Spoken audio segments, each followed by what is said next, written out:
വിഴിഞ്ഞം പോർട്ടടക്കം ഒരുപാട് സംശയങ്ങളും ഒരുപാട് ദുരൂഹതകളും പ്രതിഷേധമുയർത്തുന്നു. കേരളം വിൽപ്പനയ്ക്കെന്ന ക്യാമ്പയിൻ ആരംഭിച്ചിരിക്കുന്നു LDF VD സതീശൻ സർക്കാരിനെതിരെ. എല്ലാം ആസൂത്രിതമായിട്ടാണോ വിഴിഞ്ഞത്ത് നടന്നത് എന്നാണ് ചോദ്യം. എല്ലാം ആസൂത്രിതമാണോ മധു? ആസൂത്രിതമാണ് എന്ന് തെളിയിക്കത്തക്കതൊന്നും പബ്ലിക് ഡൊമൈനിൽ വന്നിട്ടില്ല. ആരോപണങ്ങളാണ് നിലവിലുണ്ടാകുന്നത്. പക്ഷെ ആരോപണങ്ങൾ ശക്തമാണ്. അത് നിയമസഭയിൽ ഉന്നയിക്കാൻ കഴിയുന്നൊരു സാഹചര്യം നിയമസഭയുടെ ഈ പറയുന്ന അവസാന ദിവസം പ്രതിപക്ഷത്തിന്റെ കൈവശം ഉണ്ടായിരുന്നില്ല എന്നുള്ളതാണ്. രാവിലെ ദേശാഭിമാനി പത്രം ഇടതുപക്ഷത്തിന്റെ ഭരണ നേട്ടം എന്ന നിലയ്ക്കാണല്ലോ അച്ചുനിരത്തിയിരുന്നത്. സ്വാഭാവികമായും മുഖ്യമന്ത്രി അത് സംസാരിച്ചപ്പോൾ ആ വിവരം സംസാരിച്ചപ്പോൾ ഞാൻ പത്രങ്ങളിലൂടെയാണ് അറിഞ്ഞത് എന്ന് പറഞ്ഞപ്പോൾ മുൻ മുഖ്യമന്ത്രി അതിനോട് അനുകൂലമായ നിലപാടാണ് എടുക്കുകയും ചെയ്തത്. പക്ഷെ പിന്നീട് അതിൽ കുറ്റമൊന്നും പറയാനില്ല കേട്ടോ. കാരണം അതിന് തലേ ദിവസം ഈ വാർത്ത വന്നപ്പോൾ കേരളത്തിലെ ഒട്ടുമിക്ക മാധ്യമങ്ങളും കേരളത്തിലേക്ക് ഒരു വിദേശ നിക്ഷേപം എന്ന നിലയ്ക്കാണ് വാർത്തകൾ നൽകിയത്. സ്വാഭാവികമായും അതിൻ്റെ ഒരു പ്രതീതി അങ്ങനെ തന്നെയായിരുന്നു. പിന്നീടാണ് ഇതിൻ്റെ കരാറുമായി ബന്ധപ്പെട്ട കാര്യങ്ങൾ, അതിൽ കരാറിൽ എഗ്രിമെന്റിൽ ബ്രീച്ച് ഉണ്ടായിട്ടുണ്ട് തുടങ്ങിയ കാര്യങ്ങളൊക്കെ പുറത്തേക്ക് വരുന്നത് പിന്നീടാണ്. ആ സമയത്ത് കൃത്യമായി CPM അതിൽ നിലപാടെടുക്കുന്നുണ്ട്. ഇത് കരാർ ലംഘനമാണ് എന്നും അത് കേരളത്തെ വിൽക്കാനുള്ള, കേരളത്തെ വിഴിഞ്ഞത്തിനെ സ്വകാര്യവൽക്കരിക്കാനുള്ള, കുത്തകവൽക്കരിക്കാനുള്ള നീക്കമാണ് എന്നുമുള്ള രാഷ്ട്രീയ ആരോപണത്തിലേക്ക് CPM ആ ഘട്ടത്തിൽ തന്നെ മാറി. അപ്പോൾ സംഭവിക്കുന്ന പ്രശ്നം എന്താണെന്ന് വെച്ചിട്ടുണ്ടെങ്കിൽ അതിനെ പ്രതിരോധിക്കാൻ അല്ലെങ്കിൽ അതിന് മറുപടി പറയാൻ ഭരണപക്ഷം തയ്യാറല്ല എന്നതാണ്. കേരളത്തിന്റെ മുഖ്യമന്ത്രി VD സതീശൻ നിയമസഭയിൽ ഞാൻ ഈ കാര്യം മാധ്യമങ്ങളിലൂടെയാണ് അറിഞ്ഞത് എന്ന് പറഞ്ഞതിന് ശേഷം കമാ എന്നൊരക്ഷരം മിണ്ടിയിട്ടില്ല. ഒരു ഫേസ്ബുക്ക് പോസ്റ്റിലൂടെ പോലും അതിന് മറുപടി പറഞ്ഞിട്ടില്ല. നിയമസഭയിൽ പ്രതിരോധിക്കാമായിരുന്നില്ലേ എന്നാണ് ഇപ്പോൾ ഈ കാര്യവുമായി ബന്ധപ്പെട്ട വിശദീകരണം നൽകുന്ന UDFന്റെ പ്രതിനിധികളൊക്കെ പറയുന്നത്. ആ സമയത്ത് ഈ കാര്യം നിലനിന്നിട്ടില്ല. ആ സമയത്ത് സെബിക്ക് അദാനി കൊടുത്ത കത്ത് പുറത്തു വന്നിട്ടില്ല.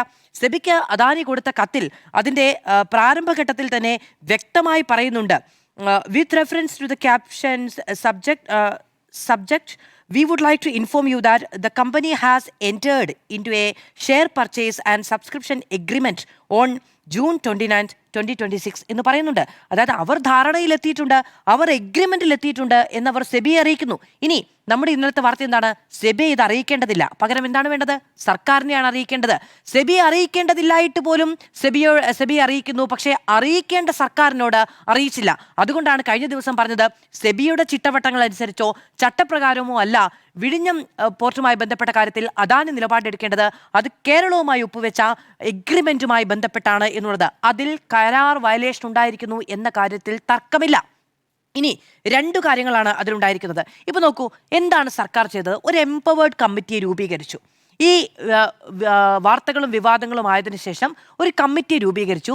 ആ കമ്മിറ്റിക്ക് മുൻപാകെ അദാനി വിഴിഞ്ഞം പോർട്സ് പ്രൈവറ്റ് ലിമിറ്റഡ് കൊടുത്തിരിക്കുന്ന അപേക്ഷാ ഫോം പരിഗണനയ്ക്കെടുക്കുന്നു.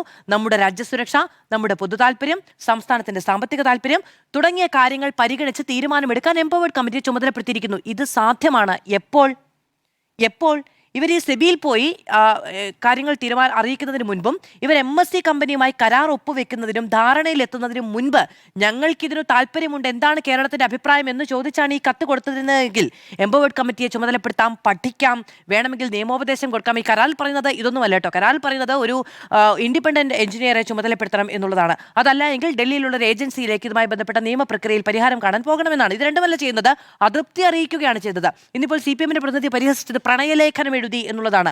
ഒരു പരിഭവക്കത്താണ് പോകുന്നത്.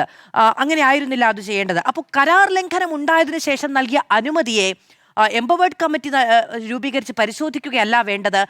നിങ്ങൾ കരാർ ലംഘനമാണ് നടത്തിയത്, അതിന് മറുപടി എന്താണ് എന്ന് ചോദിക്കുകയാണ് വേണ്ടത്. അത് ഇതുവരെ ഉണ്ടായിട്ടില്ല.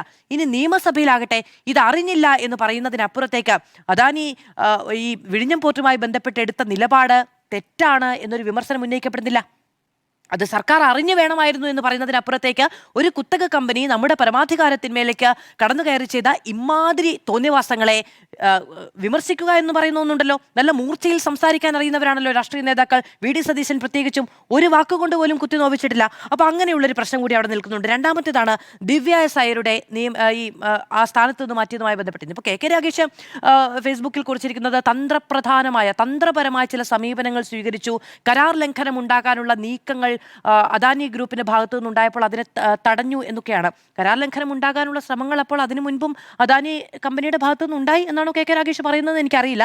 അതിനെയൊക്കെ അതിന്റെ മുന്നണി പോരാളിയായി നിന്ന് തടഞ്ഞയാൾ ദിവ്യ എസ് അയ്യരാണ് എന്നാണ് അദ്ദേഹം ഫേസ്ബുക്കിൽ കുറിച്ചിരിക്കുന്നത്. ഇനിയിപ്പോൾ കെ രാഗേഷ് അവിടെ നിന്ന് പോകുന്ന സമയത്ത് ദിവ്യ എസ് അയ്യർ അദ്ദേഹത്തിന്റെ നേതൃഗുണത്തെ കുറിച്ച് വാചാലയായിരുന്നു. ഒന്ന് അങ്ങോട്ടോ ഒന്ന് ഇങ്ങോട്ടോ എന്നുള്ള നിലയ്ക്കാണോ എന്നറിയില്ല. എന്തായാലും വാചാളനാണ് കെ രാഗേഷ്. തന്ത്രപ്രധാനമൊക്കെ അവിടെ നിൽക്കട്ടെ, പക്ഷെ അതിനപ്പുറത്തേക്ക് അവർ ആ പോർട്ടിന്റെ ഭാഗമായിരുന്നു.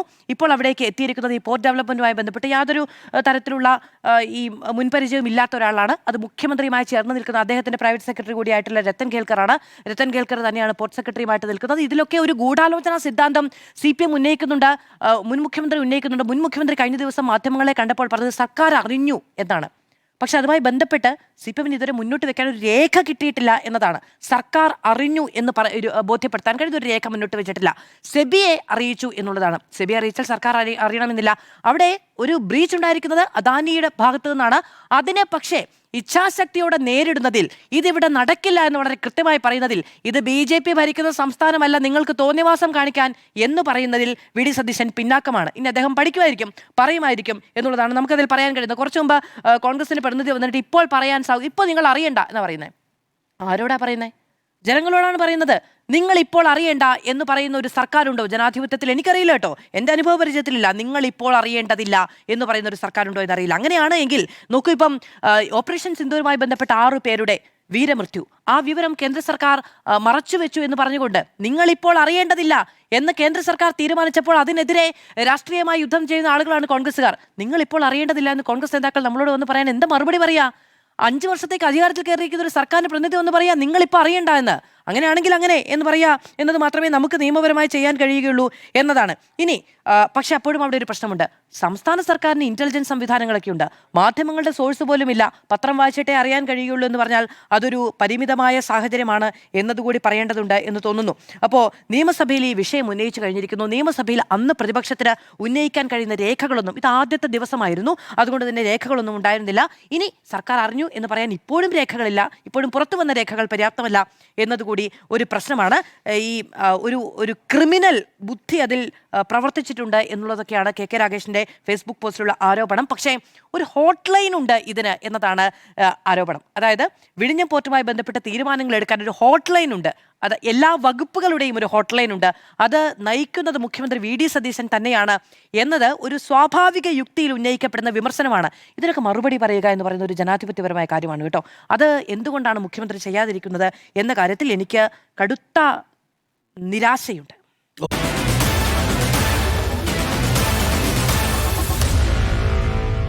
Meet the editors.